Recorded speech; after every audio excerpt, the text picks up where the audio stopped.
মহেশখালীর মাটি জামাত ইসলামের ঘাঁটি। আমাদের হামিদুর রহমান আজাদ ভাই এখন তো শুধুমাত্র জামাতের ইসলামের প্রার্থী নন, তিনি এখন ঐক্যবদ্ধ বাংলাদেশের প্রার্থী। কারাগারে গিয়েছিল যারা, আজ ঐক্যবদ্ধ আছে তারা। বিগত সময়ে যাদের কারাগারে যাওয়া লাগে নাই, কোনো জুলুম সইতে হয় নাই, সেই মানুষগুলো আজ ঐক্যও নাই। যারা আজ ঐক্যে আছে, সেই ঐক্যবদ্ধ বাংলাদেশের পক্ষ থেকে তিনি শুধু সাধারণ প্রার্থী নন, বরং আমিরে জামাতে সেই মহেশখালীতে যাকে আগামী দিনের মন্ত্রী বলে ঘোষণা দিয়েছেন, তিনি হলেন সেই হামিদুর রহমান আজাদ। আমরা ইনশাআল্লাহ আশাবাদী, এবার হামিদুর রহমান আজাদ ভাইয়ের বিজয় কেউ ঠেকাতে পারবে না ইনশাআল্লাহ। দ্বিতীয় বিষয় হল, এখন জামাতে ইসলামী বিজয়টাকে একদম নিকটে দেখে কিছু মানুষের রাতের ঘুম হারাম হয়ে গিয়েছে। বিভিন্ন প্রোপাগান্ডা চালিয়ে মিথ্যা মিথ্যা অপবাদ দিয়ে জামাত ইসলামীকে দমিয়ে দেওয়ার চেষ্টা করা হচ্ছে। আমরা দেখতে পাচ্ছি নতুন করে কেউ কেউ মুক্তিযোদ্ধার কার্ডও খেলতে শুরু করে দিয়েছে। আরে একটা অস্ত্র কয়বার ব্যবহার করা যায়? যখন অস্ত্র ভোতা হয়ে যায় সেটা নতুন ভাবে ব্যবহার করে কোনো লাভ হয় না। দীর্ঘ প্রায় 1.5 যুগ যখন জামাতের সঙ্গে জোট করে থেকেছো, তখন তোমাদের এই মুক্তিযুদ্ধের কার্ডের কথা মনে পড়ে নাই? তখন তোমাদের চোখে জামাত ইসলামীকে রাজাকার যুদ্ধাপরাধী মনে হয় নাই? এমনকি জামাতের কাঁধে ভর করে 2001 থেকে 2006 যখন ক্ষমতার গদিতে বসে থেকেছো, তখন মনে হয় নাই যে এই মানুষগুলো রাজাকার, এই মানুষগুলো যুদ্ধাপরাধী? এমনকি দুইটা মন্ত্রণালয় তাদের হাতে তুলে দেওয়ার সময় তোমাদের মনে পড়ে নাই এই মানুষগুলো যুদ্ধাপরাধী, মানুষগুলো রাজাকার? এমনকি যখন যুদ্ধাপরাধীর অভিযোগ তুলে তাদেরকে কলঙ্কিত করার চেষ্টা করা হয়েছে, সেই সময় বেগম জিয়া, মরহুম বেগম জিয়া পর্যন্ত তাদের পক্ষে, মাজলুমদের পক্ষে প্রকাশ্য অবস্থান নিয়ে প্রতিবাদ করেছে। আমি মনে করি আজ যারা এই রাজাকার আর যুদ্ধাপরাধী স্লোগান দিয়ে জামাত ইসলামীকে দমিয়ে দেওয়ার চেষ্টা করবে, এরা হলো শহীদ প্রেসিডেন্ট জিয়াউর রহমানের দুশমন, বেগম জিয়ার দুশমন। তৃতীয় পয়েন্ট হলো, কেউ কেউ নতুন সুর তুলছে জামাতে ইসলামী নাকি ধর্ম ব্যবসায়ী। আরে পাগল, ধর্ম ব্যবসায়ী বলে কাকে?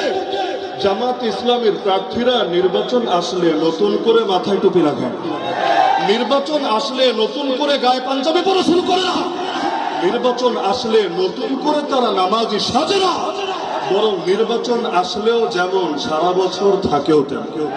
তোমরা যারা নির্বাচন আসলে নতুন করে বেশ ধরো, তোমরাই না খাঁটি ধর্ম ব্যবসা। 4 নম্বর পয়েন্ট, কেউ কেউ স্লোগান তুলছে জামাতে ইসলামী নাকি জান্নাতের টিকিট বিক্রি করছে। আরে হাস্যকর কথা, যদিও তাদের লোকেরা যে জান্নাতের টিকিট বিক্রি করেছে এর ডজন ভিডিও ইতিমধ্যে সোশ্যাল মিডিয়া ছড়িয়ে পড়েছে।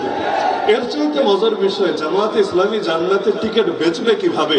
যে হারে সব জায়গায় চাঁদাবাজি চলে, জনসাধারণের হাতে টিকিট ধরিয়ে দিলেও তো ভাই জান্নাতের দরজায় যখন যাবে সেখানেও চাঁদাবাজরা চাঁদা দিতে চলে আসে।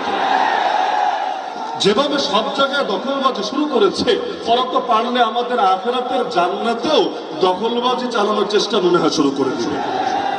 5 নম্বর পয়েন্ট হলো, আজকাল নতুন নতুন ফতোয়া শোনা যাচ্ছে জামাতে ইসলামীকে ভোট দেওয়া নাকি হারাম। ধর্মকে কাজে লাগিয়ে ফতোয়াকে ব্যবহার করে জামাত ইসলামীকে দমিয়ে দেওয়ার চেষ্টা করা হচ্ছে। যুক্তি কি? যুক্তি হলো তারা নাকি মওদুদের ইসলাম চায়, আর আমাদের সম্মানিত চাঁদাবাজ ভাইয়েরা মদিনার ইসলাম চায়। যদিও মদিনার ইসলাম তাদেরকে চাঁদাবাজি শেখায়, সন্ত্রাস শেখায়, খুন শেখায়, ধর্ষণ শেখায়, মাদক কারবারি শেখায়, কয়টার নাম বলবো আর শব্দের ভান্ডার ফুরিয়ে যাবে, তবুও তাদের মহান চরিত্র ফুটিয়ে তুলে শেষ করা যাবে। অথচ আমাকে বলেন, মওদুদের ইসলাম বলতে আলাদা কোনো ইসলাম আছে?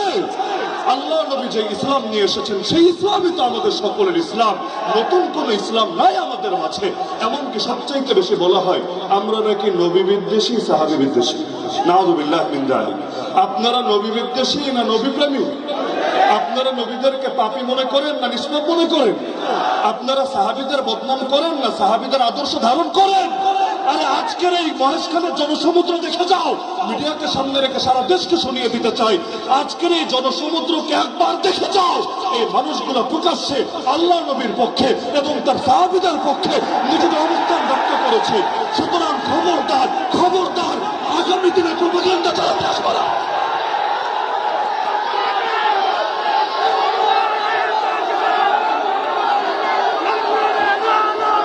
সময় কম। 6ষ্ঠ পয়েন্ট, লন্ডন থেকে এক মুফতি সাহেব নতুন নতুন কার্ড নিয়ে এসেছে। এই কার্ড সেই কার্ড, প্রতিদিন নতুন নতুন কার্ডের গল্প শোনাচ্ছেন। যখন প্রশ্ন করা হয় আচ্ছা কার্ড দিবেন ভালো কথা, কোথাও বলছে 2000, কোথাও 2500, কোথাও 5000 পর্যন্ত। আজকে কক্সবাজারে বিভিন্ন এলাকায় গিয়ে শুনলাম, তো কার্ডের টাকা আসবে কোত্থেকে? কিডনি বেচে দিবেন না রক্ত বেচে দিবেন? আজও পর্যন্ত পারছে না সুস্পষ্ট কোনো ব্যাখ্যা দিতে। পারবে কিভাবে? এটার জন্য ন্যূনতম পড়ালেখা তো লাগে। এক ইন্টার পাসের বিদ্যা দিয়ে আর কয়টা জবাব দিবে? এমনকি যদি বলেও ব্যাংক থেকে টাকা ছাপিয়ে ছাপিয়ে কার্ডের টাকার ব্যবস্থা করবে। আর যখন এভাবে টাকা ছাপাতে শুরু করবেন, প্রতিটা জিনিসের দাম যখন আকাশ ছোঁয়া হবে, বাজারে মূল্যস্ফীতি হবে, ওই সময় আপনার কার্ড দিয়ে আমাদের কোন ফায়দাটা হবে? ওই বাংলা একটা প্রবাদ আছে, ভিক্ষা লাগবে না কুত্তা সামলা। তখন তো জনগণ বলবে আরে তোদের কার্ড লাগবে না, দ্রব্যমূল্য সামলা। সর্বশেষ দুটো পয়েন্ট বলে আমি আমার আলোচনা শেষ করব। ইদানিং এমনকি এই এলাকার মধ্যেও আজকাল এমন এমন আওয়াজ তোলা হয়েছে, জামাত ক্ষমতায় গেলে নাকি শরিয়া কায়েম করবে না। এই জাতীয় একটা কথা বলা হয়েছে না? ওদেরকে ধরে জিজ্ঞেস করেন, পাগল শরিয়া বলতে বুঝিস কি? আগে ক্লিয়ার কর। শরিয়া মানে খালি চোরের হাত কাটা? শরিয়া মানে খালি কেউ জিনা করলে পাথর মেরে মেরে ফেলা? এর বাইরে শরিয়ার কোনো শিক্ষা নাই? আর আল্লাহ যেটা বলেছেন সেটাই তো শরিয়াত, নবী যেটা শিখিয়েছেন সেটাই তো শরিয়াত। জামাত কি বলছে? ক্ষমতায় গেলে ইনসাফ কায়েম করব।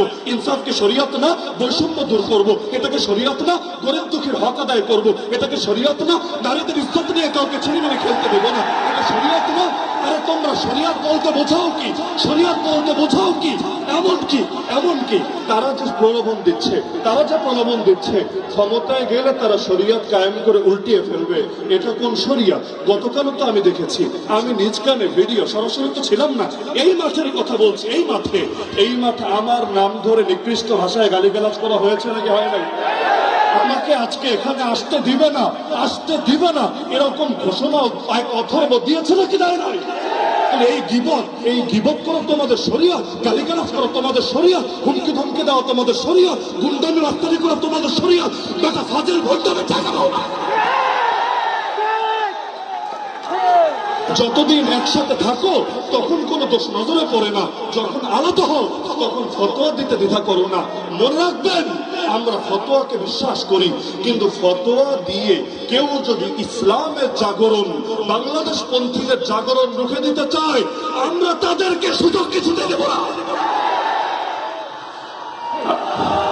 আমার সর্বশেষ পয়েন্ট, ভোট হলো আমানত, ভোট হলো ওয়াকালত, ভোট হলো সুপারিশ। সুতরাং ভোট দেওয়ার আগে আল্লাহর ওয়াস্তে প্রত্যেকে নিজের বিবেকের কাছে দায়বদ্ধ থেকে ভোট দিবেন ইনশাআল্লাহ। নাকি 500 টাকা আর 1000 টাকা পকেটে আসলেই ভোট সেদিকে দেওয়া শুরু করে দিবেন? কেউ যদি টাকার বস্তা নিয়ে নামেও, ইতিমধ্যে হয়তো নেমে গিয়েছেও, টাকার বস্তা নিয়ে নামলেও যদি আপনাদেরকে 500-1000 দিয়ে বলে এটা হাদিয়া দিলাম, ভোটটা আমাদেরকে দিয়ে দিও, আপনি মাথার মধ্যে রাখবেন, হ্যাঁ হাদিয়াই যদি দাও, ঘোষণা হাদিয়াই যদি দাও, তো হাদিয়া দেওয়া সুন্নাত, হাদিয়া নেওয়া সুন্নাত, কিন্তু হাদিয়ার তো আর বিনিময় হয় না। তোমাদেরকে একটা থ্যাংক ইউ দিয়ে দিলাম, যা ভাগো, কিন্তু আমরা ভোট আজাদ ভাই ছাড়া অন্য করে দিব না ইনশাআল্লাহ। যারা আছেন সবাই কোরআনের পাখি। শহীদ আল্লামা দেলোয়ার হোসেন সাঈদী রহমাতুল্লাহকে ভালোবাসেন নাকি বাসেন না? আজকে আমি এই জনসমুদ্রকে বলতে চাই, যারা আল্লামা সাঈদীকে ভালোবাসেন আগামী 12 তারিখ দাঁড়িপাল্লায় ভোট দিবেন। যারা আগামীর প্রধানমন্ত্রী ডাক্তার শফিকুর রহমানকে ভালোবাসেন আগামী 12 তারিখে দাঁড়িপাল্লায় ভোট দিবেন। যারা কওমি অঙ্গনের সবচাইতে বলিষ্ঠ কণ্ঠস্বর শেখুল হাদিস আল্লামা মামুনুল হক সাহেবকে ভালোবাসেন, তার প্রতিনিধিত্ব একটু আগে বলে গেলেন হযরত ওবায়দুল কাদের নদভী সাহেব, আপনারাও দাঁড়িপাল্লায় ভোট দিবেন। যারা আমাকেও ভালোবাসেন প্রত্যেকে দাঁড়িপাল্লায় ভোট দিবেন। দাঁড়িপাল্লা ইনসাফের প্রতীক, দাঁড়িপাল্লা ন্যায়ের প্রতীক। দাঁড়িপাল্লাকে জয়যুক্ত করলে ইনশাআল্লাহ আগামীর বাংলাদেশ চাঁদাবাজদের হাতে যাবে না, খুনিদের হাতে যাবে না, টেম্পো স্ট্যান্ডের হাতে যাবে না। আল্লাহ আমাদের সবাইকে 12 তারিখ বিজয় অর্জন করে বিজয়ের মিছিল করতে করতে ঘরে ফেরার তৌফিক দান করুন। আজকে সর্বশেষ দিনের সর্বশেষ নির্বাচনের জনসভায় এই আলাপটা আমি রেখে গেলাম, এবং পরবর্তীতে আসবো সেটা মিষ্টি খেতে ইনশাআল্লাহ। বিজয়ের মিষ্টি খাওয়াবেন ইনশাআল্লাহ। এখন মিষ্টি খাওয়ানোর জন্য যেটা করা লাগে সেটা করে দেখিয়ে দিবেন। আল্লাহ সবাইকে তৌফিক দান করুন। আসসালামু আলাইকুম ওয়া রাহমাতুল্লাহি ওয়া বারাকাতুহু।